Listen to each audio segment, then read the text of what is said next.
नमस्कार, मैं हूं आपके साथ मेनका चौधरी। स्वागत है आप सभी का हमारी खास पेशकश गेम्स ऑफ गद्दी में। यूपी में विधानसभा चुनाव को देखते हुए सियासी संग्राम छिड़ चुका है।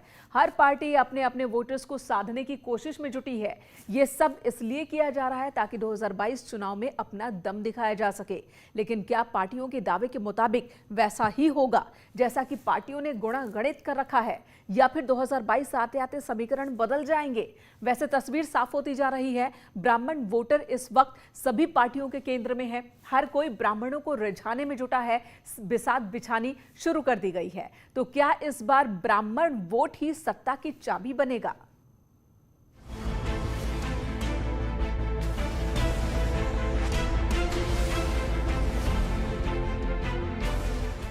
सत्ता के लिए संग्राम शुरू हो चुका है, लेकिन इस बार 21 से शुरू हो रही 22 की लड़ाई आसान नहीं होगी। सत्ता के लिए संघर्ष हर पार्टी करेगी, लेकिन 2022 में किसका दांव सटीक बैठेगा ये तो समय बताएगा।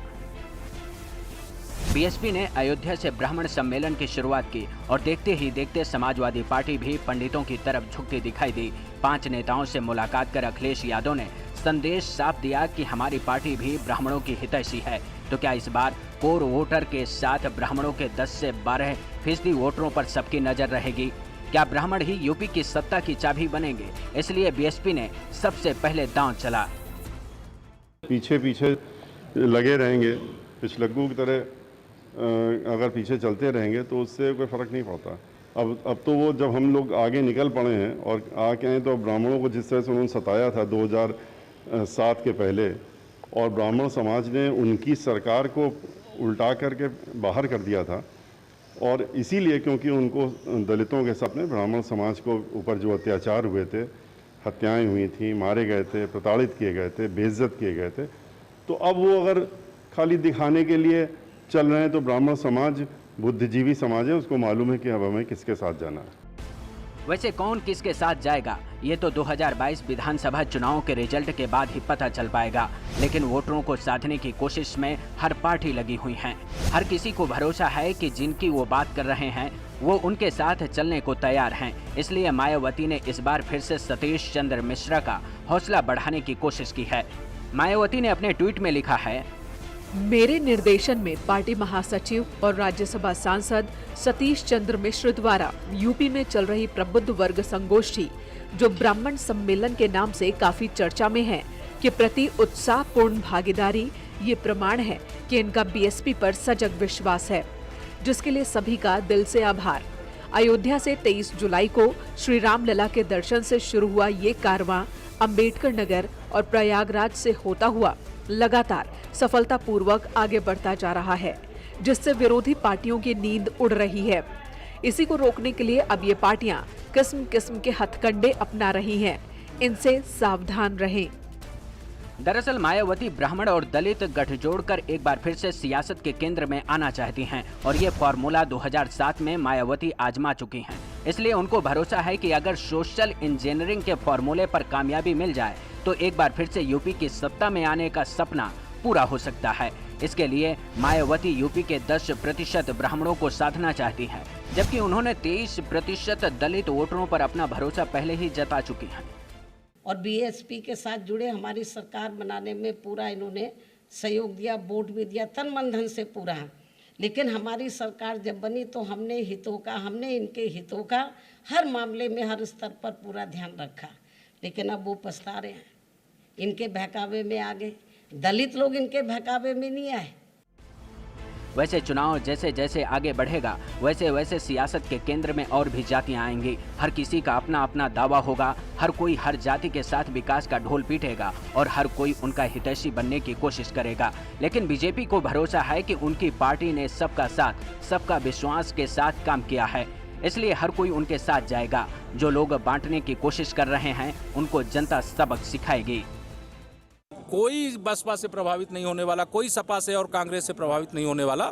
और वह सब जमीन अपनी खो चुके हैं। जो जनता के बीच में संकट के समय दिखाई नहीं देते, वह चुनाव के समय दिखाई देंगे। जनता उनको स्वीकार नहीं करेगी, उनको नकारने का काम करेगी। हर किसी के अपने अपने वादे हैं। इस बीच 2022 की तैयारी में लगी समाजवादी पार्टी के अध्यक्ष अखिलेश यादव ने 350 का नारा दिया है। उनको भरोसा है कि इस बार जनता उनके साथ आएगी और यूपी की सत्ता की सूरत बदल जाएगी।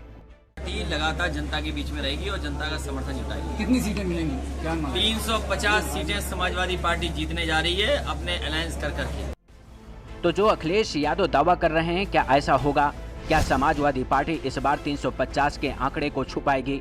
ये सवाल इसलिए क्योंकि 2017 की लड़ाई में समाजवादी पार्टी 47 सीटों पर सिमट गई थी, जबकि 2012 से 2017 तक अखिलेश यादव की पार्टी रूलिंग पार्टी थी। फिर भी कामयाबी नहीं मिली। इसलिए अखिलेश यादव अपने कोर वोटर के साथ ब्राह्मणों को साधने की कोशिश में लगे हुए हैं। क्या समाजवादी पार्टी को लगता है कि 2017 की लड़ाई में ब्राह्मणों की अनदेखी उनको भारी पड़ी? क्योंकि भारतीय जनता पार्टी के नेताओं को ऐसा ही लगता है। देखिए, सपा बसपा हो चाहे कांग्रेस हो, इन सबका चरित्र अब उजागर हो चुका है। प्रदेश की जनता ये समझती है कि जब चुनाव आता है तो इनके पास प्रदेश के विकास का कोई खाका नहीं होता, इनके पास कोई मुद्दे नहीं होते हैं। जब सरकार होती है तो ये जातिवाद, क्षेत्रवाद, सांप्रदायिक तुष्टीकरण की कुत्सित राजनीति करके उत्तर प्रदेश को पीछे धकेलते हैं। इसी का परिणाम है कि पिछले 20-25 वर्षों में उत्तर प्रदेश पीछे जा चुका था। कल तक जो लोग सहारनपुर के मंच पर खड़े होकर मुसलमानों एकत्रित हो जाओ का नारा देते थे, आज ब्राह्मणों को एकत्रित करने का प्रयास कर रहे हैं। चूंकि योगी आदित्यनाथ की सरकार, भारतीय जनता पार्टी की सरकार ने गांव, गरीब, किसान, नौजवान और महिलाओं के लिए काम किया है, विकास के नए माइलस्टोन स्थापित किए हैं, उसका जवाब आज विपक्ष के पास नहीं है। तो समाज को बांटकर जाति और धर्म के आधार पर राजनीतिक माहौल पैदा करना चाहते हैं, लेकिन उत्तर प्रदेश की जनता अब इनके झांसे में आने वाली नहीं है। वैसे गेम्स ऑफ गद्दी की लड़ाई के लिए तैयारी शुरू हो चुकी है। कामयाबी किसको मिलेगी ये तो समय बताएगा। वैसे पिछले कुछ सालों का रिकॉर्ड देखेंगे तो पता चलता है कि सत्ता में जो था वो दोबारा लौटकर सरकार बनाने की स्थिति में नहीं आया। लेकिन योगी आदित्यनाथ सरकार को भरोसा है कि इस बार ऐसा नहीं होगा, क्योंकि उन्होंने जनता का भरोसा जीतने का काम किया है। प्रदेश में डबल इंजन वाली सरकार की वजह से विकास को रफ्तार मिली है और इस रफ्तार को बनाए रखने के लिए जनता 2022 की लड़ाई में उनके साथ आएगी। Bureau report, network 18।